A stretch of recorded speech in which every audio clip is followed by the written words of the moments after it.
હું અર્જુનભાઈ ખાસ નવનિયુક્ત ગુજરાત પેરામિલિટરી સંગઠનના તમામ હોદ્દેદારોને ખૂબ ખૂબ અભિનંદન પાઠવું છું। હું સીઆરપીએફથી નિવૃત્ત છું અને ગુજરાત પ્રદેશમાં સંગઠન મંત્રી તરીકે ફરીથી નિયુક્તિ કરવા બદલ અને મારી સંગઠનની કામગીરીને જોતા મારા ઉપર ફરીથી ભરોસો સંગઠને કરી સંગઠનના મંત્રી ગુજરાત પ્રદેશ તરીકે નિમણૂક કરવામાં આવ્યો તે બદલ તમામ સંગઠનના રાષ્ટ્રીય પ્રમુખનો આભાર વ્યક્ત કરું છું। બીજી ખુશીની વાત,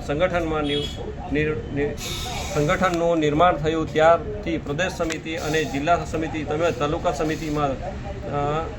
જે સક્રિય સદસ્યો છે તેમને સંગઠનના તરફથી તમામ ફોર્સના સદસ્યોને સ્થાન આપવામાં આવેલ હતું અને આજે જ્યારે 2026નું નવું માળખું જાહેર કરવામાં આવ્યું તેમાં પણ તમામ ફોર્સના સક્રિય સીએપીએફના મોટા યોગદાન આપનાર સભ્યોને આવરી લઈ હું CRPF, BSF, CISF, SSB, ITBP અને આસામ રાઇફલના નિવૃત્ત જવાનોને પદ આપી સન્માનિત કરવામાં આવેલ છે। જેથી મારી તમામને નમ્ર વિનંતી કે આ સંગઠન માટે અચૂક સદસ્યો ખોટી અફવાઓ ફેલાવતા હોય છે કે અમારી પોસ્ટનું સ્થાન નથી, તો આ વાત તદ્દન ખોટી છે। સર્વને સંગઠનમાં જોડાવાની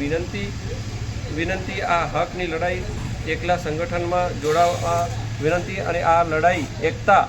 શક્તિથી જ જીતી શકાશે અને કોઈ વ્યક્તિ માટે આ સંગઠનમાં જોડાવાનું નથી। સૌથી પહેલાં પોતાના સ્વાભિમાન, આત્મસન્માન અને પોતાની સુવિધા માટે વ્યક્તિઓના હક માટે પણ લડવાનું છે। જેથી જો સાથે રહી એકતા શક્તિનું પ્રદર્શન કરીશું તો આપણને સન્માન મળવાનું પાક્કું છે। બીજી વસ્તુ, કૃપા કરી જે આખા ભારતમાં પેરામિલિટરી સંગઠન સૌથી મોટું છે અને આપણા સર્વ માટે ખૂબ ખૂબ ગર્વની વાત છે। આપણા સંગઠનની વાહ થાય દેશમાં થઈ રહી છે, જેથી કામ કરવું ન કરવું તે આપ ઉપર નિર્ભર છે, પરંતુ સંગઠનની એકતા શક્તિને ખંડિત કરવાની સંગઠનને ખંડિત કરવાના પ્રયાસો ના કરવા જોઈએ, કારણ કે સંગઠનને મજબૂત કરીશું તો કાલે આપણે નહીં હોઈએ તો પણ તે સમયે આપણા પરિવારની સમસ્યાના નિવારણ માટે સંગઠનમાં જે કામ આવશે એ જ દાખલા સર્વે રોજ જોવા મળે છે કે જેમ